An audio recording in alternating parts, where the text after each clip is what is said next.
Every year on Memorial Day weekend, the sound of the Vietnam War comes to Washington, D.C. Since 1987, hundreds of thousands of motorcycle riders across the U.S. have made the pilgrimage called Rolling Thunder to the Vietnam Memorial in the nation's capital. It's a place that U.S. military veteran Sharon Rinke says captures the intense emotions that surround that conflict. Some of the people coming will be going to the Vietnam Wall for the first time. People who have friends whose names are written on that wall. Those who have served with these people whose names are on the wall. In the 50 years since the U.S. began combat operations in Vietnam, the veterans of that war have watched public attitudes change dramatically. More than 58,000 Americans died in the war. Those who came home faced resentment and even hostility. Clay Scott, who rode in this year's Rolling Thunder, remembers those days.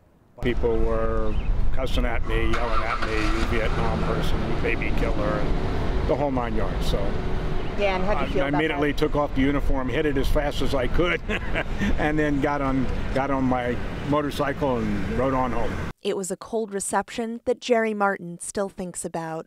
I could tell that there was a very large segment of our population who had felt that what we had done was wrong. Martin received a Silver Star and a Purple Heart for heroism for his actions during an ambush.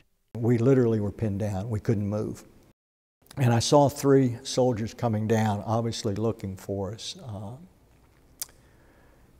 And I was able to make sure those 3 soldiers didn't make it down.